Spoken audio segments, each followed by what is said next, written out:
Hey everybody, this is Abby from Realistic Kitchen and Gardens. Today is Thursday, July 16th. We have yet another heat wave. Hopefully this is the last one of the really dramatic heat waves, like mid to high 90s that we have. I feel like we had 2 last year, but knock on wood, so far so good. We also have the Canadian smoke this week, so we're fairly far south in Ohio, so I think it's not quite as bad as it could be if we were in other parts of the state. But anyway, so here we are. All right, let's get into it. I feel like I had something else to say, but I wasn't quite there. All right, this is, I have no names in my head. This is going to go so good. This is Century Star seedless watermelon, which is like a play off of Moon and Stars. You can see the actual speckled foliage. That's purposeful. There's also diatomaceous earth all over this to try to keep the stupid cucumber beetles off it. But you can see that's working very well. We have striped cucumber beetles here. I feel like I've seen spotted ones too, but luckily watermelons, at least after they get big enough, are immune to bacterial wilt, but unfortunately the rest are not. So this variety is completely sterile. Even if it has male and female flowers, they are sterile, so it can't pollinate itself. So I will not have watermelons until the other ones have flowers, at least. I think I have 2 or 3 other melons coming up, watermelons. This is one of, I think, 3 currently surviving Crimson Sweet, which is supposed to be immune to bacterial wilt as well. I think my biggest issue is that the really young plants, they are getting their sap sucked from the cucumber beetles, and they're just getting decimated from that. Not even necessarily the disease itself. Like, I just chased one off the plant. So this was getting too tall for my stupid little nets, so I took the net off yesterday. This one's a bit farther behind.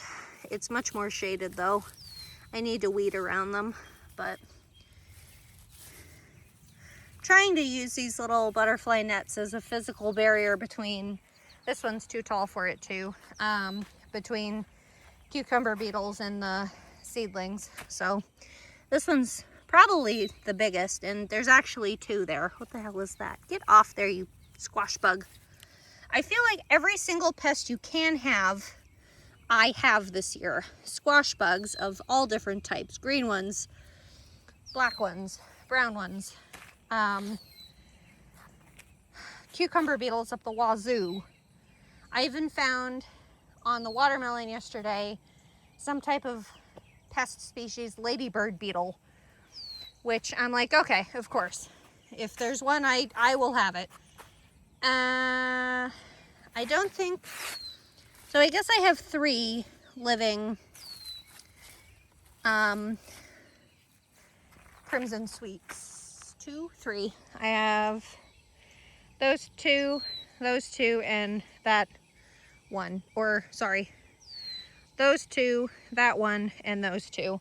So hopefully they'll get at least big enough to produce flowers. Even if they don't produce, because they are not seedless, but at least they're fairly immune. There was a cantaloupe here, but it got bacterial wilt, and I pulled the whole thing out. Because bacterial wilt, kind of like Lyme in a way, in mammals. Like, if one being has it, and then more pests consume from it, and then bite other things, it'll spread the disease that way too. But so I think I have 3, damn it. Well, I was gonna say I think I have 3, but then I just looked down the line. There's one here. This is Hannah's Choice Cantaloupe. They seem to do better against the pests, when they're laying on the ground, which is a bummer because I like them to trail upward, because then the fruits are easier to find and it's a little better like fungal disease control. But I've dusted these heavily with diatomaceous earth. There's of course frickin' cucumber beetles breeding in the flowers. I am almost at my wit's end with this, and I'm really tempted to do a round of pyrethrin, which is real pyrethrin. Pyrethrin is derived from chrysanthemums, and they're extremely toxic to pests, a lot of different pests. They can be toxic to people, and they're very toxic to cats too. So obviously my cats are all indoors, so it's fine. But like, I'm at my wit's end. Like, all I want are cantaloupes. Like, where did I see it? I thought this one looked, oh yeah, here it is. So this is a healthy cantaloupe plant, and this is a bacterial wilty plant. So I need to cut that where it connects to the rest of the vine and plug it with diatomaceous earth so that it doesn't spread to the other plants. I just did that to either this plant or that one yesterday. This is probably the only melon I've got going. This plant produces phenomenal fruit. I had a great time with it last year, but this year I have no idea what it is about this year, but the cucumber beetles are off the charts ridiculous this year. This is a young plant that I seeded out after these were transplanted out. Ow, that was grass. So some of it has bacterial wilt and some of it doesn't, but the plant is too young, I think, to be able to separate enough off to make it worth it. This sunflower, these sunflowers are like days away from flowering, and I'm so impatient. I love sunflowers. And then Hidcote lavender, my favorite variety because they bud for a long time. They're a great variety for if you want to harvest flower buds. And these are yearling plants. Well, I bought them this year. They're probably yearling though. And then I got one, I tore out this one because it was younger and smaller. And then I tore out the other one that was in the same space because there were two in the same space of this spineless zucchini. And I got one fruit off this plant. But spineless zucchini is so prone to fungal issues, and it doesn't really have very much disease resistance. I think the reason I originally got it was because it's like 42 or 45 days from seed to harvest. So on paper it looks great, but I'm pretty sure if you look at this stem, it's a lot more evident on camera. Like this is more yellowy green. But I think it's developed powdery mildew. And I originally had an Oya in here. That's what this hole was. But I pulled the Oyas out because, at least from what I've seen, it looks like zucchinis don't like their feet wet like melons do. So I pulled them out. Thalia dill, looking good, but definitely a lot taller than, I think it's teddy dill down the end. You can see that nice bushy bit of dill. I did have, let's see, I had Herodill right here, but I came out one day this week and it's just completely gone. It was right here in this patch and it's completely gone. So I don't know if something ate it or if it got smothered by the butternut squash leaves or what. But here's Sari's butternut squash, doing what butternut squash do and be prolific AF, if I may say so. I don't want that fruit doing anything. Toss that over. So Sari's butternut squash being extravagant as she is. I have one, oh, here's an Oya if you haven't seen my Oyas yet. And then here's my one and only Adriana lettuce, which is pelleted and only one came up from it. And then this is a cucamelon, mouse melon from Botanical Interests, I think. I don't know if it's this variety or my growing conditions or what, but like, this is minuscule. The ones I've seen have leaves like around the size of a cucumber plant. So I don't know. And then last of this row is Telegraph cucumber, who I started on,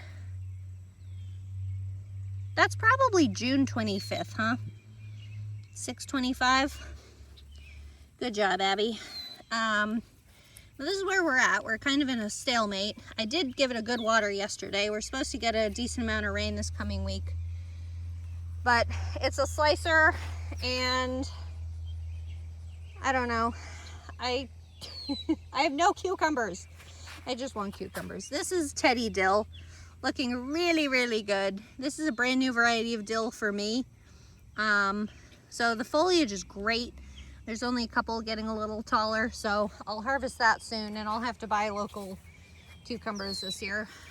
So it is what it is. No matter, in gardening, no matter what you do, every year you will have a crop that does absolutely phenomenally for almost no reason, and then you'll have a crop that epically and brutally fails no matter what you do, no matter how you prepare, no matter what you do. This year is cucumbers, mostly because cucumber beetles. Anyway, the very last dregs, probably a dozen or two, excuse me, of sterling onions. Been a great harvest for sterling onions. These are from Dixondale. Most of these are nice big guys. So this year I have been pulling the onions as they lodge. So this is a sad example of lodging. So when their neck flops over, they're lodging. They're done getting nutrients from their leaves, and it's time to pull them. Sometimes you can leave them for a while and you can harvest them en masse. And I did that last year, but it took probably almost a month for all of them to be flopped over. So I waited and waited and waited, and I feel like most of the white ones at least had like a pink rot. And then the others were just rotting because they were in there for so long. And onions, when they're, I'm gonna say ripe, don't like to stay in direct sun, which is what the summer is. Here's a red, these red onions are Red Wing. This is a new variety to me this year, and I don't think they lodge very well. I feel like they have really upright stems, so it's really hard to tell when they're ready. And then by the time you notice that they've lodged, or that they bother to lodge, the greens in the neck are practically rotted out, and then you have to pull the bulb out without the greens on them. So if it's your thing, you won't be able to braid them for storage after you cure them. Patterson onion is doing really well, although of all of them, they're definitely the latest. But I've probably gotten, I don't know, a quarter of them maybe. I mean, they're nice size onions too.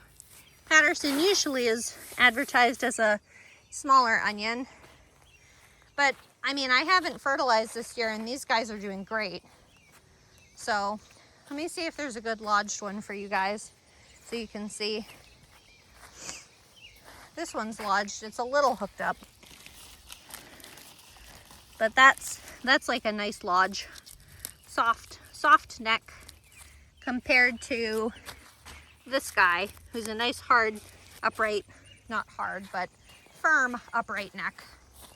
So I've been pulling these. There's another good one. So I've been pulling these as they're ready. Yeah.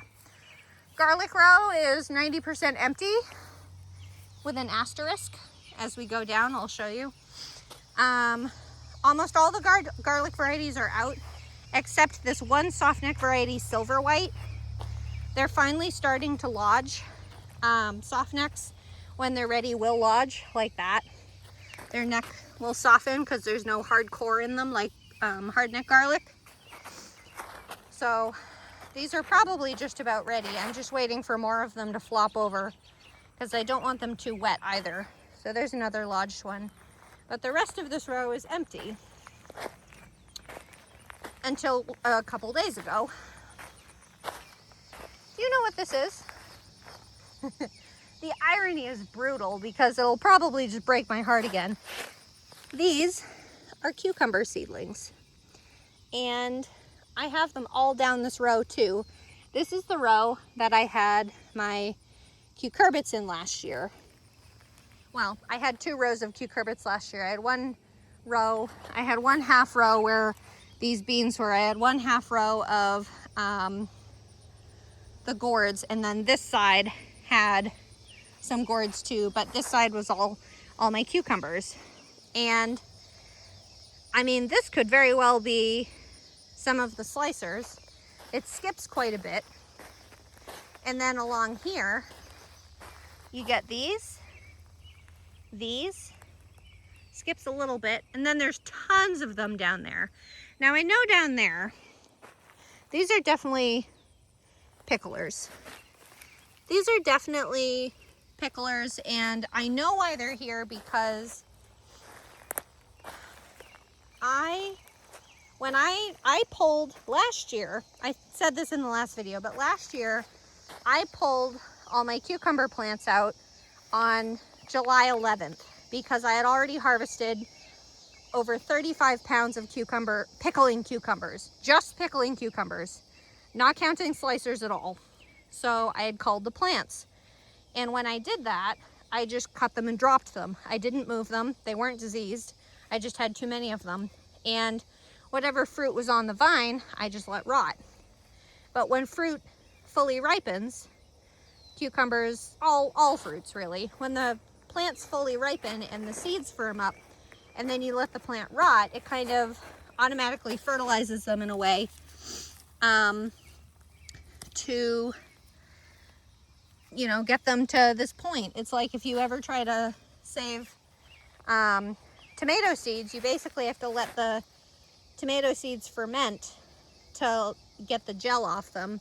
Cucumbers aren't like that, but like it's the same kind of thing. So now I have all these bloody cucumbers that I'm gonna jinx myself because I can't telepathically tell you things. They've basically been untouched. I mean, there's a couple with a couple little nibbles, but like they've been in the garlic row, so and they've been under the black weed fabric this whole time. So when I finally pulled the black weed fabric up and all that, they're here they are. So I don't know what the hell to do with them because I'm supposed to put brassicas in this row in a week or two, something like that. So I don't know what I'm gonna do. I'm gonna let that lie. If I get a bunch of cucumbers, I'm gonna be thrilled though. My other option is I break up my brassicas and put, instead of doing one straight whole row here of brassicas, because I was gonna do 2 in a row, one whole one in the onion row and one whole one in the garlic row. So I have 2 options probably. I could either move a few cucumber plants into this half row, which would make the most sense, and do brassicas in this whole row, or I could leave the cucumbers where they are and not give them transplant shock, and put the already requiring transplant brassicas in this half row and that half row, because the first 2 sections are strawberries. These are herbs, but these can come out. I'm not dedicated to those. Not that hard. Anyway, I digress. Chamomile still floating on. This was originally seeded after the carrots came out with like an urban seed mix. It looks like we have a little bit of dill and a little bit of cilantro. I did see a California poppy. There's one. There's a California poppy right there. I think that's probably a calendula. That's probably a alyssum. Here's another alyssum, I think, in the brassica family. Maybe one more alyssum. So it's very, very, very spotty germination, which I'm not surprised. I didn't have that much seed. So I haven't been watering it that much either. So I'm surprised they've come up at all.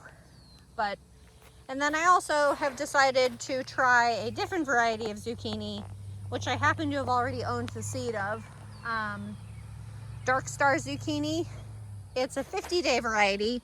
So I, in theory, assuming it germinates, I in theory won't get any fruit until September, early September. So we'll see. The only thing I use zucchini for is zucchini bread. So I'm not concerned. I did 3. So 1, 2, and 3. They're supposed to be 36 inches apart, and I can't measure for shit via eyeballs. So I also found a random naked garlic bulb in the row, so I just stuck a couple of garlic cloves next to them, mostly so I could see them. The hollyhocks are looking great. They're 100 some days, I think. This is summer carnival, so I don't know if they'll flower this year. I would have to do math because I directly sowed them.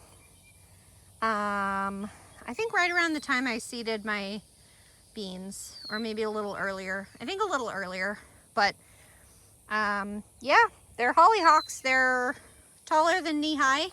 They're looking really good. I've never grown hollyhocks before. I don't know anything about them, except that they reseed themselves very easily, which is fine because free plants. Okay, here's Emerite pole bean.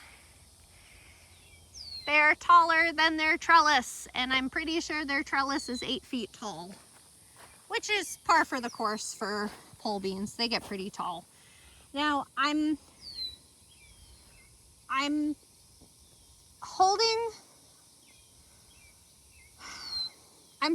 back my excitement for these beans because I realized later that I bought this variety and it has darn near no disease resistance. So it can get darn near anything. It can get anthracnose, it can get rust, it can get mosaic viruses, it can get all kinds of things. So they are starting to flower. Funny enough, one of the main pollinators I've seen for pole beans, really tall varieties of pole beans, are hummingbirds.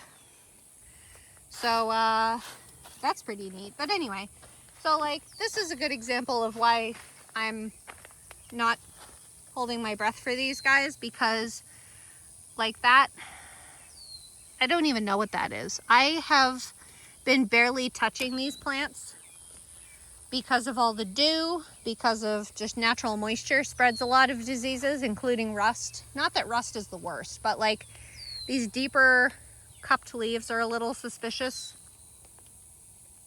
I think it's starting to rain. That's okay, I don't mind the rain. So we'll see how these beans do. New variety, open pollinated, starting to flower, supposed to be some of the most gorgeous fillet style beans. Down at the bottom I have some, what are these called? Petunias that haven't really been sprawling, which is all right. Yellow, that's a silver wave, I think. I didn't know it was supposed to rain tonight. I'm not mad, we need the rain. I just didn't know. Ooh, I don't have an umbrella. Let's see how heavy it rains. I may very well just be straight up in a downpour. Sweet alyssum that I've used as a cover crop for this edge of the strawberry patch. I love this. This is a great example of how far strawberries send their pups. So this is the one mother plant that I moved, and then this one plant has produced all these pups. It's a great big octopus. So at some point, once these pups get mature enough, I mean, it's well rooted already. These ones like that, they're well rooted. But I will trim these runners that connect them to the mother plant. Like this one I'll cut sooner rather than later because I don't want any more coming into the path. I've changed direction of that one. That one can keep going as long as it wants. That one I'll cut, that kind of thing. So they keep going. I have Pacific Beauty, Bronze Beauty Calendula, 2 plants here. They're still growing. This lettuce never made it. This is complimentary salad blend mix that I seeded out from free seeds from, what is that place called? My Gardener. Same year I ordered peanuts, last year. And then these are double Zahara dwarf zinnias. Still haven't flowered yet, but they look good. And then I have the Everbearing strawberries that I really need to weed. Like, holy crap, I can't even find them anymore. I'm doing what I can. This patch, I think I will probably weed out, and freaking potato. How many years ago did I put potatoes here? 2? Back in what year is it? 6? Back in 24, probably. I'll probably put buckwheat in just as a cover crop to help amp up this section. This was supposed to be corn, so it was fallow this whole season. So, not the end of the world. Mint that I put in the ground. Genovese basil, chives, Genovese basil, volunteer lemon basil, and then itsy bitsy teeny weeny flowering agoshed. This is Arizona sandstone. There's Arizona sun, which I think is yellow. There's only one of those. And then the 2 Arizona sunset, which I think is the orange one. I think the first one's supposed to be pink, pinky orangey. Or the sunset's supposed to be the pinky orangey. I can't remember. Tomatoes. Martino's Roma. Ooh, look at this gorgeous Gleam Mix nasturtium. I love nasturtiums. I wish the Gleam Mix was more than mostly orange though. Martino's Roma, a determinate variety that I purchased this year as a plant. They're very San Marzano shaped, which I don't mind, but it's not my favorite paste type. I think I prefer plums at this point, plum tomatoes. But I just bought 3 kind of on a whim to backfill the space. I love climbing nasturtiums. They're so fun. This one looks corally, but maybe it's just how it's sitting. I think it's orange though. 2, can't even see any fruit on you. There we are. Those are some better sized fruit. You're gonna be really fun to harvest. There's actually 2 plants right there, but I can't separate them. And then this year I've decided I planted something like 16 or 18 Supremo paste tomatoes, determinate, which did really well last year. But half of them I did in a seed snail starting method, and half of them I did in the traditional individual pots method. And I'm convinced the seed snail method is behind stunting them. It's like a week or 2 behind probably. The fruit aren't bad, but the traditional ones, these are the seed snail ones. The traditionally started ones are definitely larger, and the plants aren't quite as well wonky. I mean, the fruits look fine, but the plants themselves are very like Whomping Willow-esque, if I may insert a reference. And then this is the break, and the rest of these are the traditionally started ones. These have a lot of fruit that have just started up top too. Oh, there's a tomato back there that's ripe, or very close. But see what I mean about the size difference for the fruit? Get out of my way. This one's pink already. I mean, they're a smidge bigger. They're not the biggest fruit ever. Like some tomato plants produce like 2-pound fruits, but like they're more of greenhouse type plants, and like how I'm having a greenhouse just for tomatoes. That whole cluster wants to ripen together. I did harvest my first 2 fruit yesterday from Supremo, and I got 1 fruit, my first fruit, from this variety whose name is Defiant. The name left me. God damn it, that fruit fell off the plant. Well, here's a size comparison. I guess I'll do some fried green tomato. So it's not the biggest fruit, but I mean, it's It's a handsome fruit. It does what needs done. It's a tomato.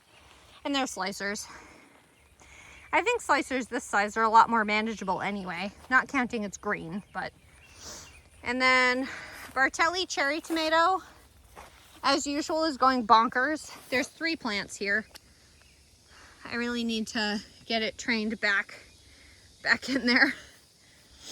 I have my cart here to hold stuff for me because I was expecting to have to harvest onions tonight too. I've got the first few fruit down here, probably the first 8 ounces off the plant, just shy of a good pint. I hope we got more rain than that. The potatoes are going to be harvested. To say they're ready to be harvested is probably a false statement, but well, Pomerelle russet here was looking really, really good.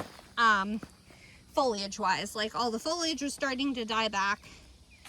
And where was it? Get out of here. And when I pulled the black plastic off, I found a couple potatoes looking right at me. Look at that. So I'm just keeping them covered and I'm letting the plants themselves dry out. I cut them at the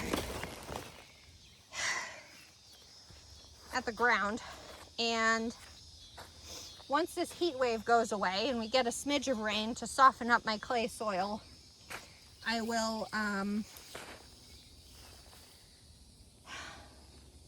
hot up and down. I'll harvest them. Yukon Gem was suffering severely from the Colorado beetle stripping them bare, but I know they were doing pretty decently. I had dug up one. I think it's that one. Well, I don't have to move the fabric for it. The soil is so dry. So dry. That's a rock or clay. Gonna make a liar out of me now, huh? Yep. Gonna make a liar out of me now. Well, I had seen a potato, I promise. I'm not delirious. Can't bend that far forward this pregnant, sorry. If you've missed it, I'm 6 months pregnant. And it makes gardening leaning forward very difficult, so I usually sit on my rolling cart. I love that color of nasturtium. I think that's what butterscotch was supposed to be. But butterscotch didn't germinate. Okay, and then the last was Baltic Rose, which, to be fair, Baltic Rose didn't look that bad. Oh, hi, you're a potato. You need to get back under the soil so you don't turn green. You're already sprouting, you ridiculous thing. So, I mean, red potatoes I would harvest when the foliage is green anyway, which is why I cut them too. Actually, I may put some, ooh, there's an idea. Maybe I'll put some brassicas in this row instead and then leave the cucumbers where they're at. And then I won't have to change a bunch of things. I'll have to look at my garden planner for that to make sure that's actually a good idea. Because I feel like I put brassicas in one of these rows the last couple of years, and I try not to do that for pest control crop rotation reasons. Anyway, the rhubarb continues to be rhubarb. It's still here. It's not going to do anything different. It'll die back in the fall and it'll hang out. I'm kind of over these dahlias. They look like crap. Like they're like they bloomed all at once. So now all the blooms are kind of at the end of their rope together. But meh. And then, oh look, you have powdery mildew. Congratulations, you're coming out. This is the pink one, which I think had 2 blooms on it. It looks like it wants to bloom more. It obviously has a bloom, but it looks like it wants to bloom. Look, I finally weeded. I have celery again.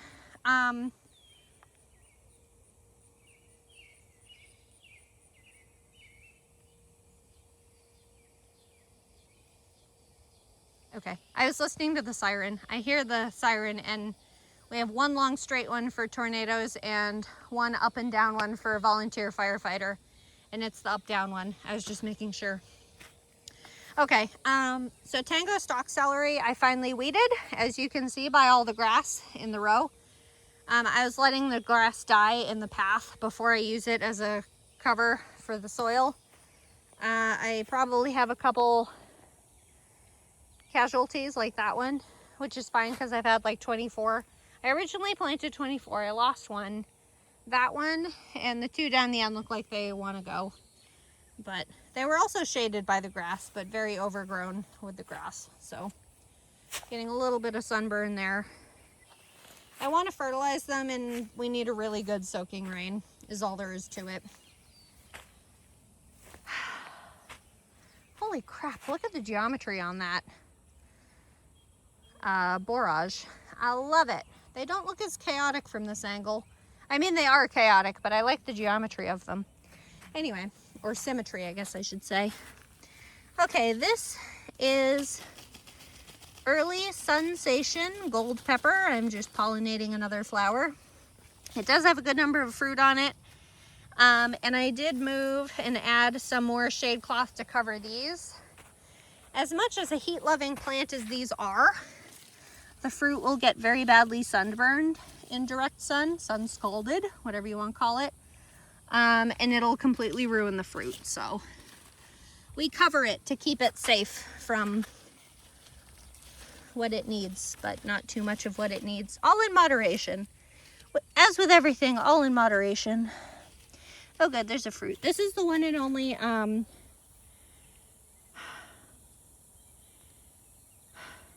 hot. Mega Gold Whopper bell pepper, also yellow from Gurney's. Those two I purchased as started plants from the same woman I got the Martino's Roma. And then all the rest of these, except the bananas, are giant red 2 bell peppers from Gurney's. The plants themselves are doing really well, but this one for some reason does not want to flower and fruit. So I don't know what your problem is. Is the marigold pissing you off? That's fine. The marigold's pissed off in the shade anyway.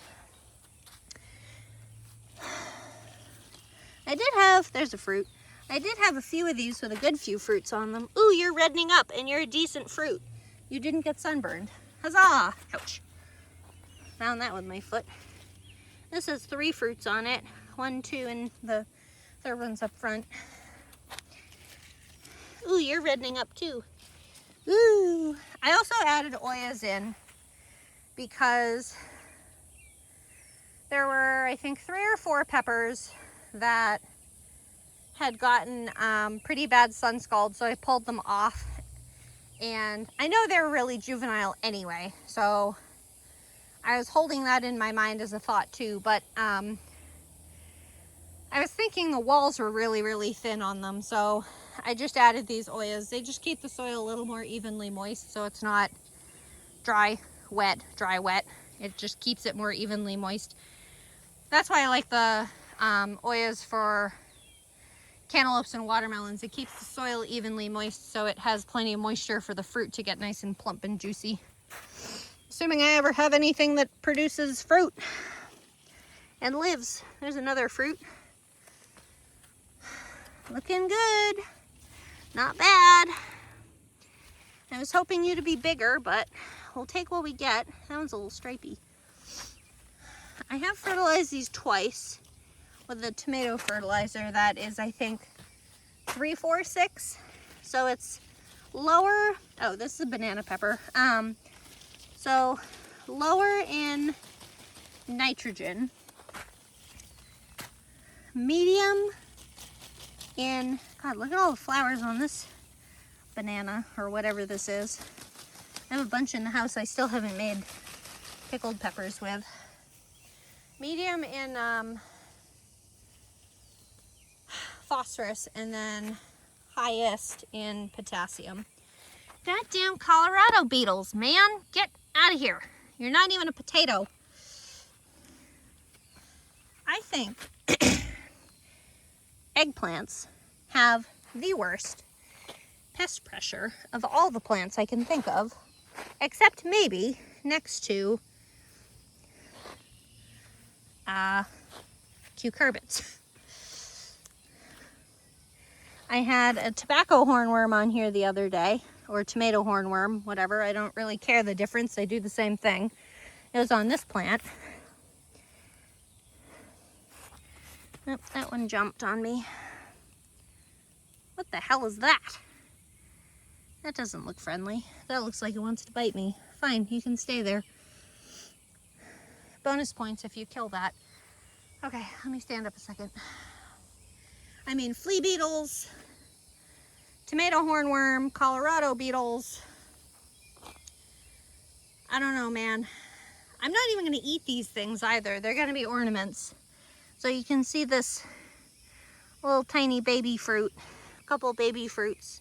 This is pumpkin on a stick eggplant. So it just looks like a bunch of teeny tiny, they're like maybe this big at biggest. Teeny tiny orange eggplants that look like cute tiny pumpkins. They're adorable, but God, what a pain in the butt.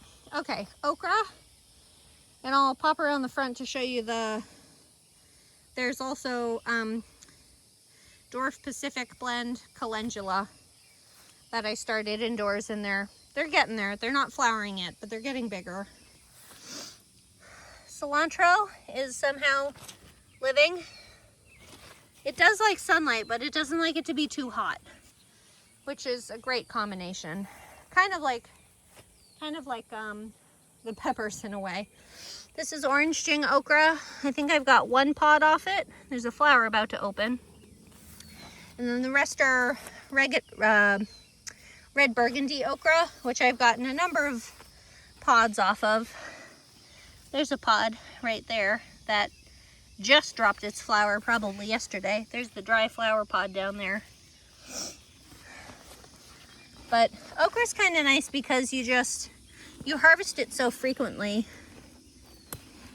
or it flowers, and then the pod is ready to be harvestable size in maybe 2 days. They are in the hibiscus family. Look at that loaded up. There's a flower there. Not that it's open, but it's there. They're in the hibiscus family, so they have these great ornamental flowers to them. Very hibiscusy. I harvested okra yesterday. I got 3 pods. And then here is where are you? There's the first one. 1, 2, 3, 4. There's one under that leaf. 5, 6, 7. I thought there were 8. And then there's also some chamomile that came up that I thought I'd leave there. Just companion ground cover, pretty thing, flower. Okay. Last row. We're almost there. They're going to get longer and longer as the season goes. Candy stripe zinnias, a giant type that I've been enjoying, but they're mostly yellow or cream. There's not really a fun colored one. And then the rest are California Giants mix zinnia. I almost said calendula. Zinnia. Most of them are single. Look at the nice red on this. Beautiful. That's the very first red one that's still there. I like these doubles. I'm going to try to get Oklahoma mix next year because I want flowers like this. I don't care about the size, but I want the geometric symmetry of that great big size. But this California mix is like all pinks. And they're supposed to have yellows and white and stuff in it, which I happen to have gotten from the candy stripe, but that's a completely different variety. So, I don't know, luck of the draw. Double choice mix straw flower. Like a coppery orange. These feel more compact than the ones I got from, not size-wise, but like the bloom-wise. Makes me think of an echidna. But the ones I got from my gardener, I got copper red and copper purple from him. A pink, and my guess is probably a purple or a burgundy. I think this is 2. I really need to weed this section too. What's on me? A tick. A tick, a tick. Rip its head off. That's what I always do. Please excuse me while I rip this tick's head off before I throw it. There is this plant here and that plant there, which I believe are my pincushion scabiosa mix flowers. They have been extremely slow to progress. Not that there's any competition for soil or anything right there, you know? Okay, I finally got that shredded up. There's another one. That, and I think that. I need to pull that out, whatever that is. Oh, and that one. Do I have another one on me? No, okay. Duchess mixed China asters from Eden Seeds. I do like these. These aren't 100% to my expectation. Like, I expected most of them to be like this super duper duper double bloom, like this too. Like it has flowers all the way to the middle and it really like stays puckered up. Get off me. But most of them are, this one's like at the end of its life. Most of them are like this, which do show the yellow middle. I mean, they're not ugly, but they're not what I thought they were. They were advertised to be peony-like blooms, which I know they don't look like peonies, but in comparison to having to grow peonies for peony blooms, that's not bad. Tulips make a good second, actually. I've seen some really nice tulips that, ow. This thistle needs to get moved. I don't know how I left you there so long. And then in between all here, I can't see the one over here, but there's plenty of them, is Chabad mix carnations, which is in the Dianthus family. Cosmos, dwarf sensation mix cosmos. This one hasn't flowered, this one hasn't flowered, this one's this like magenta pink. That one hasn't flowered, and then this one looks like the sulfur type of Cosmo, so the foliage is a little different. I didn't realize they had such hairy stems. It makes me think of carrot stems, but it's definitely, the bloom that was open is already gone. But it's definitely a Cosmo, it's definitely orange, so I don't know. Stalk is done. Oh look, a volunteer Sweet Alyssum from last year. You look almost purple from the back. Oh, you are. Look at you being pinky purpley. Aren't you cute? These have been covered. This borage has been covered in honeybees, European honeybees. I haven't really seen anything else on it. See, there's one now. If I can zoom in on it, they move fast. Where did it just go? I can zoom in on it. So I've seen a lot of honeybees on it. But that's about it. So if you want honeybees, get borage. You'll never get rid of it though, so be warned. Once you have borage, it never leaves. Deft Blue Nigella. I have been loving this plant. Obviously, I very heavily sowed it, which is fine because I've never grown it, so I didn't know what to expect. But like they're such a fun plant. So the color I was expecting was these. But I have gotten both these dark blue purpley ones, which seem to have a lot less like center fluff, but more like little things, like compared to this, I mean. And there's white ones, which I'm aware I can purchase them. They do have fun seed pods too. God, when those things crack open, I'm never getting rid of those again. Never gonna be able to get rid of Nigella. I do like it. I want to get, there's a purple one called, I have the seeds, I just haven't started them for this year. I'll probably do them next year. Mrs. Jekyll, I think, because I keep thinking Jekyll and Hyde. Mrs. Jekyll, and then I forget what the white variety is called, but maybe I'll try to grab some seed pods from the white one specifically. Giant marigolds, which I believe are referred to as African types. I don't know why that looks like that on camera. This is like a nice rich butter yellow. I guess it does. It looked a little white on there on the camera for a second. Like, that's the smallest one. There's plenty. It's so loaded with flowers. I love it. This one's finally done. The stems aren't very long, which I'm a little surprised at for how big the plant is. So if I follow this stem, it ends right there. So the stem's only maybe 8 inches long. But this is the giant orange, and it's bigger than my palm. These both, I think, are from Johnny's Seeds. I've seen a lot of varieties of, like, there's like a soft orange one. So these are really dark, obviously. And I've seen a soft orange one that's closer to like a creamsicle color. And then I've also seen a yellow one that's almost white. It's very, very pale. They're fine. I mean, they're just fancy, but. And then this is Ladybird's Cosmos, again in the sulfur Cosmo family, so they're not nearly as feathery as the Dwarf Sensations type, the pink and the white type. I grew these a couple years ago and they were fabulous, so I look forward to these. They're like a ombre of reds and oranges and yellows. They're gorgeous. And then my Coreopsis. I love me some Coreopsis, but these look so ratty.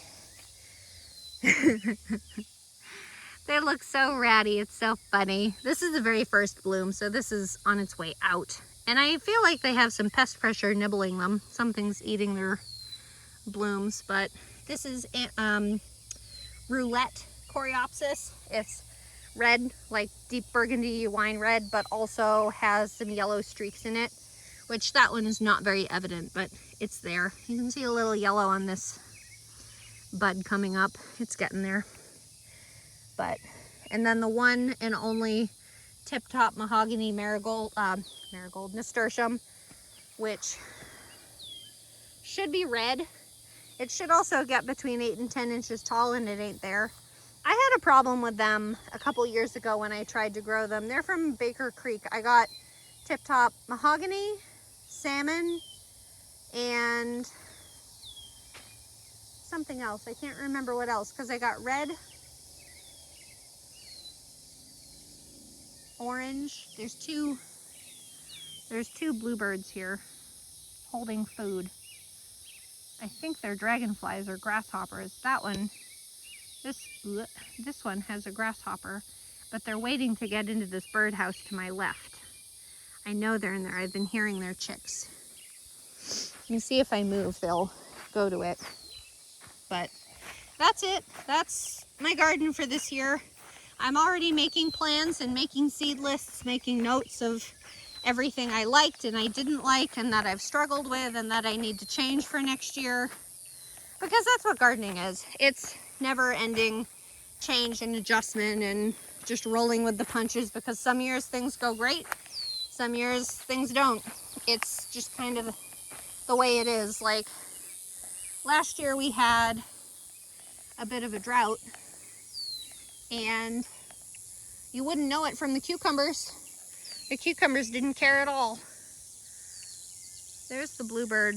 It moved between those two trees, but on the fence. It's getting there. There it is. It went in the house. There we go. Good. My bluebird boxes finally have bluebirds in them. Huzzah! Success! My father-in-law would be thrilled. So, that's where I'm at. I'm going to go in, have a shower, and some cold watermelon because it's hot out. And not do anything else because wildfires. Wildfire smoke and all that crap.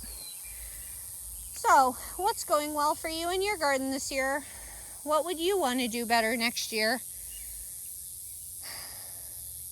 All I want is watermelons and cantaloupe, man. They're my favorite. But we'll see how things go. Okay, thanks. If you like this kind of stuff, please like, comment, and subscribe for more, and follow along my Facebook page, Realistic Kitchen and Gardens, for daily shenanigans. Okay, thanks. Bye.